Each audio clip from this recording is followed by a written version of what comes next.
Hello there, and a very warm welcome to this, the one video to rule them all. Um, I'm here today to talk about potentially,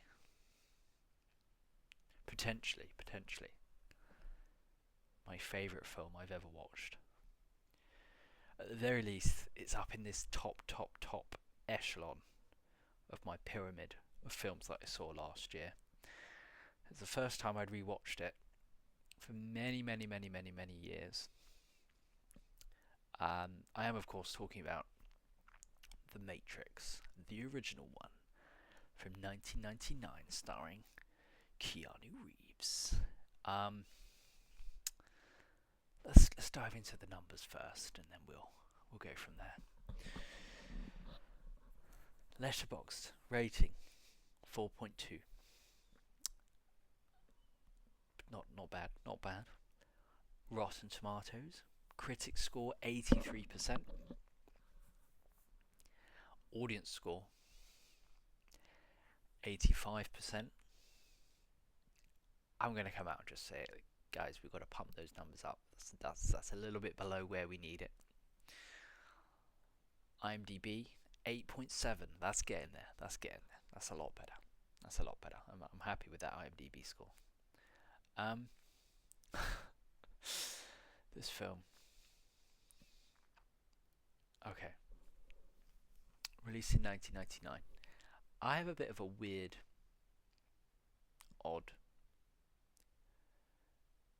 interest that has grown over the past year or so with the year 1999, and I attach extra value to basically anything that happened in 1999, whether that's a game release, movie release, TV show, and so on and so forth.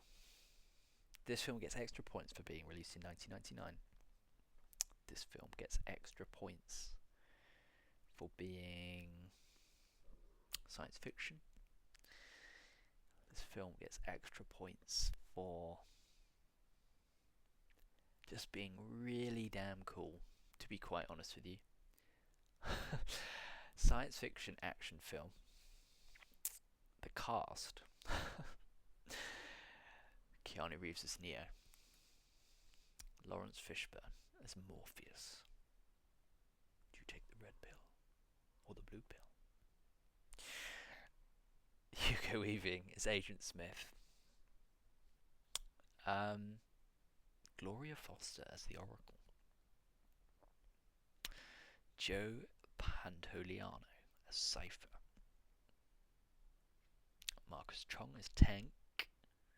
We've got Paul Goddard as Agent Brown. Robert Taylor as Agent Jones. You know what? This film is potentially the coolest film that's ever been released. Now, I see the value in The Matrix Reloaded and The Matrix Revolutions, and hell, even I can take bits of value from Resurrections.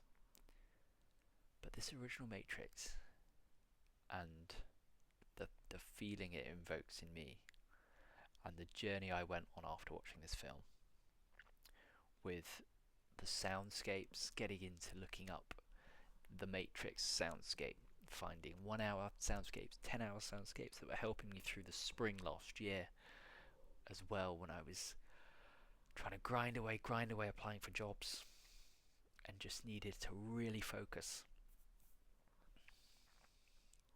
This film has helped me in that regard as well. In 1999 I was 7, so most definitely for what I'm sure was a 15 rated film. I never saw it in the cinema. Potentially I got it on DVD later down the line. I'm sure I had the Matrix trilogy on DVD in the house, and would have been watching those at least once. It never became like a rewatch thing though. That's the thing. The Matrix never became kind of a rewatch thing for me. I never really truly appreciated it when I was young. I always knew it was cool, kind of odd, kind of science fiction-y. Very one of my favourite games from the 90s is Unreal Tournament. I think there feels like there's shared DNA there between the original Matrix and Unreal Tournament. It's just the greens, it's the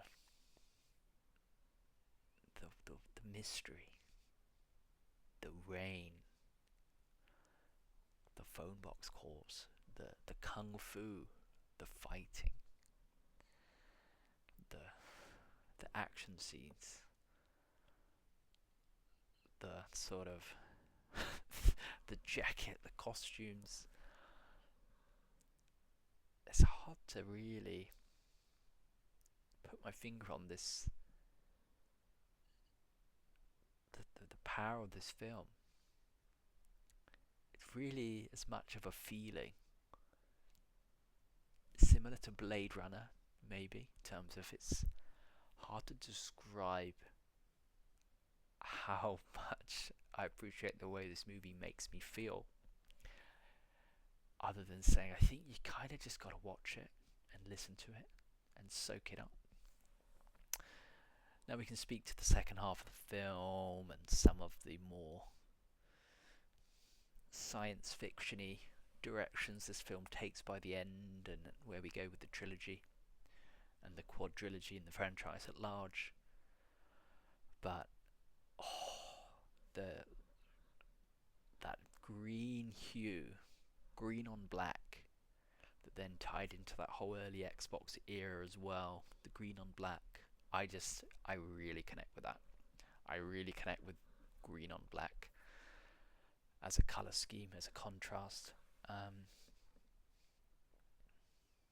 Yeah, the soundtrack, the Rob Dougan part as well with the Club to Death. What a track that is. I adore this film. It's an ethereal feeling film. The Matrix received Academy Awards for Best Visual Effects, Best Film Editing, Best Sound, and Best Sound Effects Editing. It was also a recipient of numerous other accolades.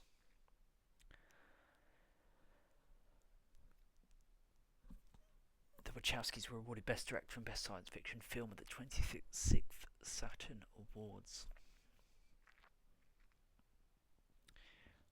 This film is special, very special, and I'm grateful to feel like I've made a real connection with the film. I'm really looking forward to the next time I watch it.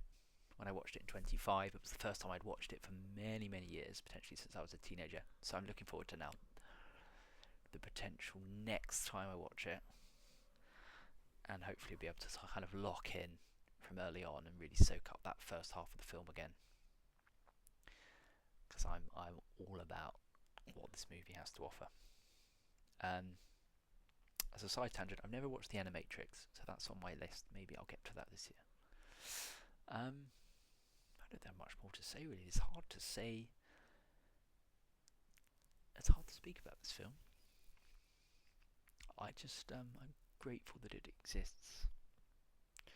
I'm grateful it gives me sort of a gateway to access the 20th century. Something that is really sort of sacred to me. Feeling like I can find ways to remain connected to the 20th century media. I think I've touched on everything I want to touch on there really. Special film. I love this film. It's absolutely one of my favourite films. Potentially, as a standalone, even though it's part of a franchise, potentially my favourite film of all time. Ask me again in 30 years. We'll see where it ranks.